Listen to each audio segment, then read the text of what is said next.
This episode is brought to you by Lumina Growth Lab. At Lumina, we help professional learning and development consultants who are struggling with steady lead flow, consistent bottom line revenue, and scalability, so they can finally have healthy margins, make more strategic decisions, and ultimately take their business to the next level. Most of the time, our clients come to us frustrated because nothing seems to work outside of word of mouth referral based growth. But with the right strategy and support, they're able to confidently add new channels of lead generation that create sustainable revenue and year over year growth for cheaper than ever before because of the use of AI technologies. If that sounds like you or someone you know, connect with me on LinkedIn and I'd be happy to have a conversation with you about unlocking your business's potential. Now, let's dive into today's episode. Welcome to the Marketing Matrix. I'm your host, Lisanne Murphy, and I am so excited for our conversation today. Today, I have the one and the only Jamie Thorpe. The Jamie Thorpe here with me today. Jamie, thank you so much for coming on the show. Oh, Lisanne, it's an absolute joy. Looking forward to it today, and thank you for that great introduction. Guys, I am so excited for you to hear from Jamie. I met him recently and was just so impressed with his clarity and his passion and his dedication to improvement and change in the organizations that he works with. I want to take a second to introduce him formally, and then you're going to have an opportunity to get to know him on a deeper level and what he does and what he's working on right now. So, Jamie is a senior executive at Becoming Your Best Global Leadership, one of the world's leading authorities on leadership, time management, and problem solving. His company has trained and coached thousands of individuals and organizations around the world. In addition, Jamie is the chairman of the Lead with Light Foundation, whose mission is to create transformation and hope for families through upward economic mobility. He considers his greatest accomplishment to be that he's been happily married for 21 years and has 5 amazing children. Guys, give a round of applause, a warm welcome to Jamie. Jamie, again, thank you so much for coming. It's truly an honor to be here, and thanks for your enthusiasm, and this is just a joy. Yeah, I'm really excited for what's coming. So Jamie, for those that don't know you, give us some background. How did you get into your position at the leadership company and training? Like, what do you do with them? Yeah, so like I'm excited. How did you get there, and what do you do for them exactly? Well, I appreciate that. I guess I've always felt like I was born under a lucky star, and without a doubt, that lucky star has shined through, landing me with this incredible organization, Becoming Your Best Global Leadership. The main founder of Becoming Your Best Global Leadership, Steve Schellenberger, is someone that I dearly love and appreciate. I first met him when I was 19 years old, serving a mission in my church in Madrid, Spain. And now, years later, we're working together. So I've been working with Becoming Your Best Global Leadership for over a decade. And what really started this all off was Steve and his team's research of 4 decades, researching some big questions. What makes a great leader great? And are there common factors of success that you're going to find in your top people, your top teams? And what bore out in the research, as you might expect, people aren't perfect. Organizations certainly aren't flawless, but there were, in fact, common factors of success that you'd find over and over again in the most successful leaders, the most successful people and teams. And that really was the research that kicked off this organization and was what went into our first book and first program. And kind of the rest has been excitement and fun along the way to get us to where we are now. I love that. So, and are you delivering the training or?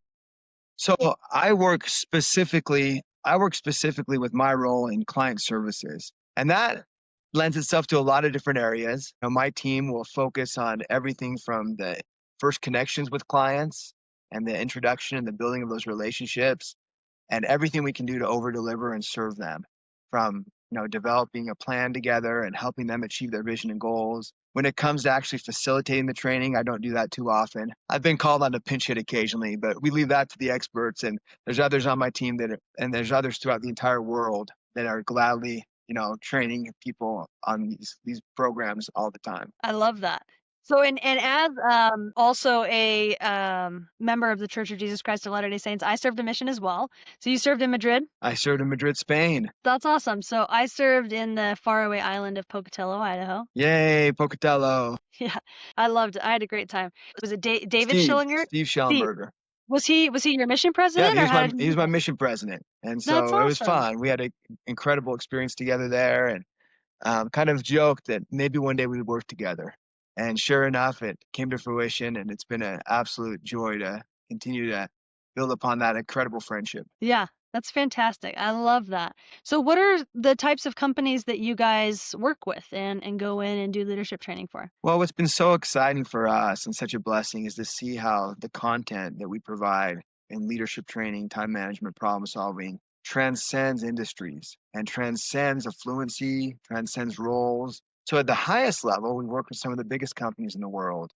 SAP, Nestle, Pepsi, Paycor, AstraZeneca, AbbVie, Cliff Bar. Those are probably some of the big names that people would recognize. Dallas Cowboys, not the team, but their merchandising division. But everything under that too. We work with small companies, mid-sized companies, and we've been so grateful to see this have an impact on schools. It's now, you know, growing in school districts with teachers, staff, principals, and now students. And then recently with our Lead with Light Foundation, we've been able to use that as an opportunity to help more people through not only training professionals, but now we're training families in the community. We're also training inmates in correction facilities. So it's been a joy to see that it's a wide web and a far reaching set of content that can help people at every level. It's a great way to describe it. It's the nonprofit charitable foundation that is created to serve that area work. Yeah.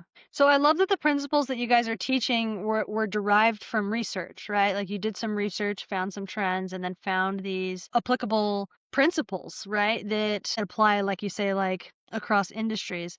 Is the company still involved in continuing that research process, or is it more like just continuing to disseminate the principles that came from the initial research? Like how does research fall into your business currently? Well, absolutely. If you look into the principles deal with continually striving to achieve a greater potential and applying knowledge, learning and growing. And of course, experience is the best teacher. So that initial research of more than 4 decades is what really launched everything. But since then, we've learned so much. And it's through working with organizations and continual research and learning that we've been able to develop additional training. Our problem solving training, called the 6-step process, for example, came about through additional research with organizations and leaders around some of their challenges when it came to solving issues and challenges and problems and creating a common language. And then do what matters most. Another one of our trainings came from seeing that 3 of the 12 principles of highly successful leaders were really standing out on a very personal level, foundationally for people.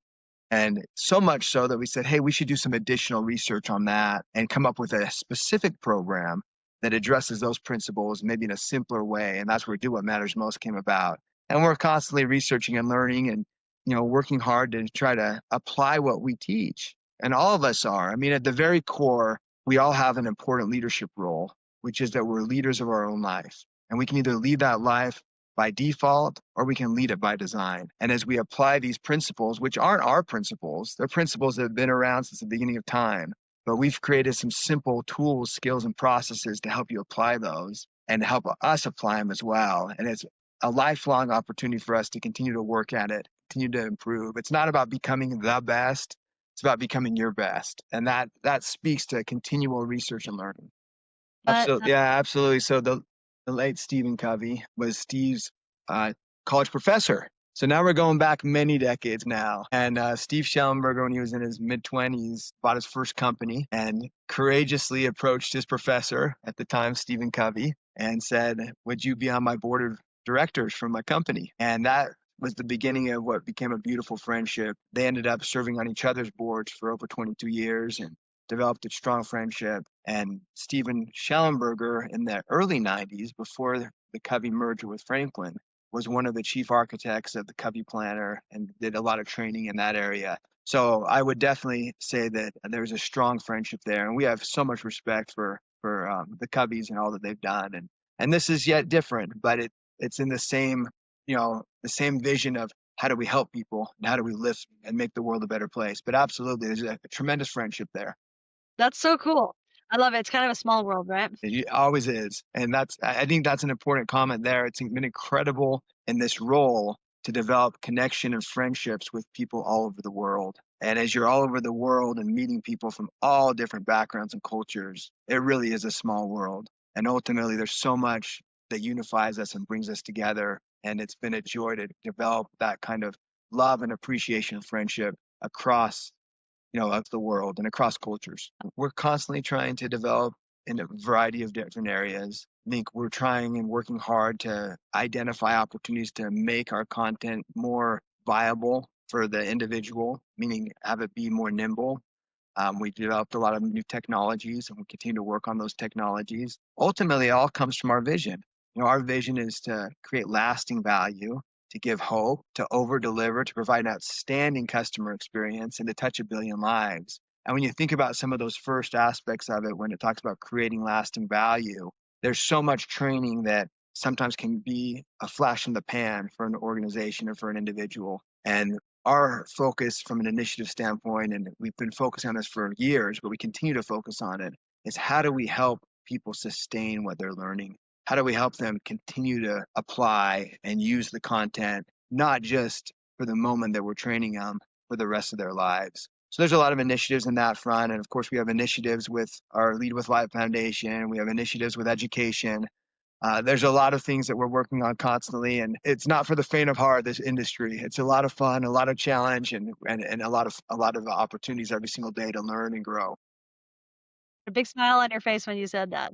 So I think number one, as interesting and simple as this one sounds, it's awareness. And I think we all face that challenge today because there's more and more information than ever before. There's more and more noise. And that's not to say there's not a lot of great things out there, but there's also maybe a lot of things that aren't so great that can be distracting to us. And so being able to rise above that and create awareness, we've been so fortunate to find that when organizations and people get into this content and use it, the results are phenomenal. And our thought is, how do we get greater awareness? How do we help more people learn about it and see it and identify it? And I think that's probably something that every single organization could say. But for us that are still relatively young, I mean, even though we've been around for a little more than a decade, that's not that long in this industry. And so I think awareness and increasing awareness continues to be a focus for us and an area where we're making progress, but more progress needs to be made. Well, for us, of course, there's awareness that can be created in a variety of ways. I want to call this a new initiative because this is something that we continue to do, but we're finding more and more opportunities to get out into the world at certain conferences, organizations, and events where we can meet people. And then we have team members that are focused on identifying specific individuals and roles throughout the world that may be a good fit for us to connect with, and they reach out and try to create those connections. It's one of those things where it takes time, step by step by step. We have a little bit of a joke internally that, when we first were like kind of launching the company again 13, 14 years ago, and probably in my first few months here, we were in a large shopping mall and we were in the food court and we kind of looked at each other and said, I wonder if there's anyone in this food court that would even know who becoming your best global leadership is. And we ventured to say maybe at best 3 or 4 people maybe in the whole food court. And now we joke that if we went back to those food courts, there'd be a lot more. Still not enough, but a lot more. So those are some of the areas that we try to do this traditionally. It's really from a ground up standpoint, but that's always a challenge is how do you help more people to become aware of the content and to put it into practice. Great question. So one of our client partners, for example, is Staples. And what Staples did internally to bring them to us is they had done a lot of internal surveys and assessments and focus groups. And in their case, what rose to the top as a big challenge was this challenge around time management. And that's a common one that organizations face, not in this simple phrase of time management, but what we're really talking about is this reality that there's a lot that competes and clamors for our time and attention. I think across the board organizations feel that and employees feel that.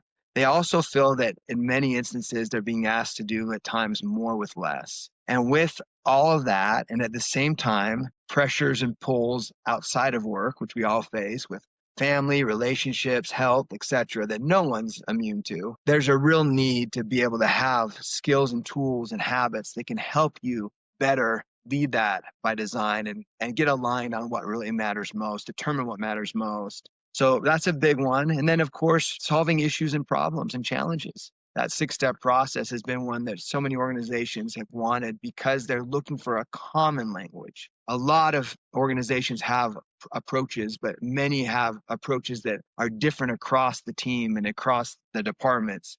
So this creates a simple approach where you start with the vision instead of starting with the problem. And from there, create a clear path and a plan of who will do what by when. So it's been fortunate for us. We don't pretend to be able to solve all the things that organizations need. There's other great programs for certain things. But when it comes to, productivity, focus, time management, do what matters most is a great fit. When it comes to problem solving and being able to take on issues and challenges, the 6-step process is great.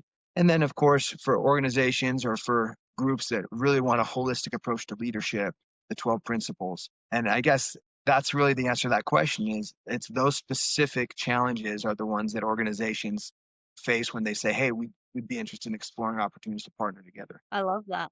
So what have been like some of the success stories that you've seen as people have worked with you? Well, I think the biggest success stories are the ones I'll use a few different examples. Of course, there's always a joy when you hear the success stories of organizations. And I give the organizations so much credit when they have these successes because it really comes down to them implementing and applying what they're learning. But the Dallas Cowboys merchandising, for example, they really dove into this and they were disciplined and worked the program and learned and continued to invest and progress. And at the end of a year, they reported back that they had had their very best year ever with a 25% increase in revenues. But more importantly, they had saved the positions of a few key people that they had been worried about. So you have success stories that are huge like that from a monetary standpoint. But I have to tell you, for me and for our team, the very greatest success stories are the individual one-offs that we hear on a very regular basis.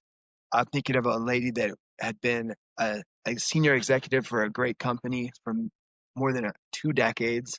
And she talked to us about how she had triplets right out of the gate, but that her whole life had just been focused on her profession and her work, and then triplets at home, and that she had no capacity to balance other roles in her life. And as a result, she had become very, in her words, not in the best health and very overweight in her own words. And she was able to apply the do what matters most habits and over the course of the next year, lose over 100 pounds and just change how she felt about her life. I think about another individual that at the time was struggling with, relationships at home, struggling with a special needs child, struggling with a new role at work, and just really kind of feeling like they were going through the motions. And then as a result of the training, everything changed as they applied the habits and the principles that are taught. It was a whole new approach to life.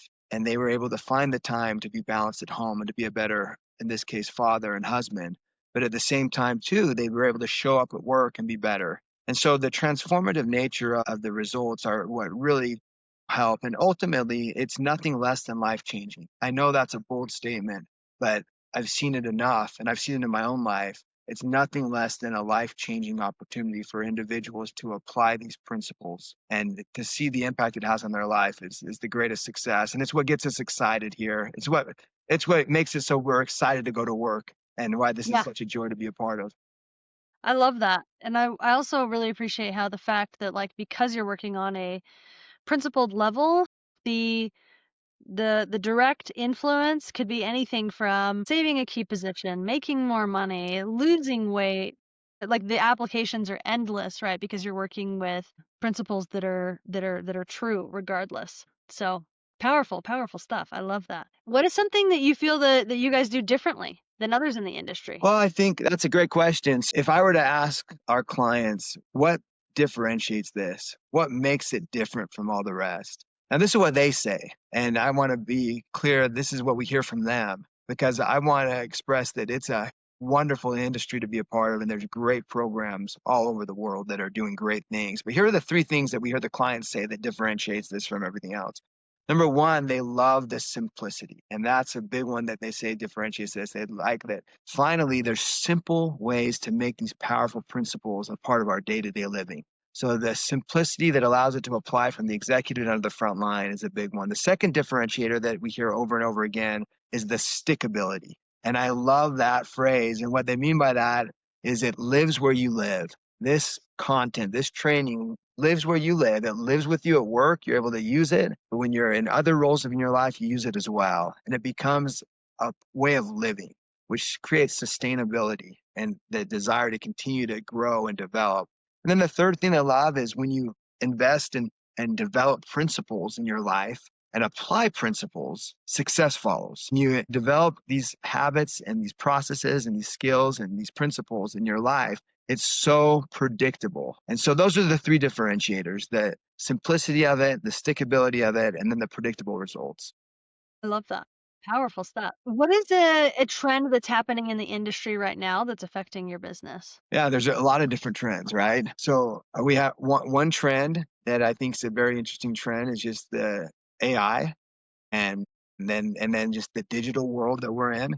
Of course, the pandemic, COVID changed the world forever. And so we have a lot more opportunity to reach and to help people through a digital platform. So I think there's a big trend there within organizations of balancing that. I think we're seeing it shift a little bit back and forth and maybe a little bit more back to in person. So I think we're seeing some of those trends of the way that organizations deliver training and the way that they incorporate training within their workspace, using a lot of technology, using a lot of virtual. I think, again, the other trend that we see, of course, with up and coming generations is just how fast paced things are, right? And how much you're being asked to do and how spread thin. I think an interesting trend that's been around since forever, and it's still here today, is that question that a leader might face. And all of us that have been in positions where we're leading teams have felt this before. Do I invest in my people, even if it might require us to take a little bit of time away from the production for a moment? Because it's always a hard thing to take them off the front line or to take them off the phone.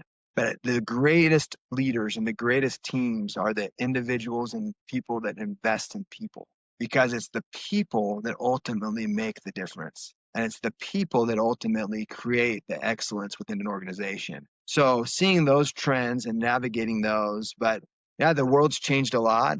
We started off like many organizations, we still have a physical planner. And then, of course, we learned that people like to customize things. So now we have a organization will customize their planner. And of course, we've learned that there's a lot of companies that are saying, hey, we want to go green. We're all digital. And so we have a great digital planner. And so I think that's one of the things that you'd hope to achieve from an organizational standpoint as you apply these leadership principles is the ability to be nimble, the ability to be adaptable. And everything that we teach, we work on applying here as well. And I'm grateful that we've been able to adapt and to learn. And that's probably our biggest challenge as well, is to stay humble in that regard and stay open-minded to learning, open-minded to growing. The very best ideas are yet to be and yet to be discovered. And we certainly don't know many of the very best things that we can still learn. Yeah, I love that. So how you mentioned AI is like a big one. Like, how are you addressing AI in the business, either in terms of client acquisition or delivery, or like what? Like, how are you using AI? Yeah, it's such a great question, Lisanne, because it ties so much into the question before about challenges people are facing. So ultimately, some of the challenges that folks face is, how do I apply these powerful principles and tools? I want to apply them. They're simple to apply. They work across my life, but I'm still so overwhelmed and it's still, so busy at work. And so I get pushed and pulled in different directions. So for us, we're excited to use AI to help people streamline maybe some of the initial starting things. For example, let's take the 6-step process, for example, where you're trying to generate ideas around a vision to solve an issue or challenge. AI may be able to step in and help with that idea generation, and then you can identify the best ones. Even creating a personal vision that leads and guides your life. Even though we want that to be personal, AI could be helpful in giving you a starting point and some ideas. AI may be able to generate some, for example, as crazy as this sounds and it's as exciting, let's say that you have a vision for an area of your life. AI could take that vision and say, here might be some goals you'd consider and things. So there's a lot of opportunity to use AI with the content and really use it as a springboard for individuals. Ultimately, that's what it's about, is how do you help the people achieve a greater potential? And if AI, and we're confident it can, if AI can help in that vision and that cause, then we're all in. So how are we doing it? Well, we're trying to learn, and we need to learn more. I love that, and it's such a fun opportunity. I think especially in training and learning and development companies like this one, right? Like there's just so much opportunity. And so really it's a question of just like how do we want to leverage the resources and apply them to our workflows or to our delivery systems or how we coach or whatever, because there's so much, like you said, that can be done, and it's growing so fast, right? And evolving so quickly. So it's a really interesting and fun challenge. I love how animated you got when you were talking about it. I can tell it's something that you're personally excited about. So, this has been such a fun conversation. It's been a joy to have you on the podcast. How can people find you or follow the company or get involved with the Lead with Light? Like how do people get in touch?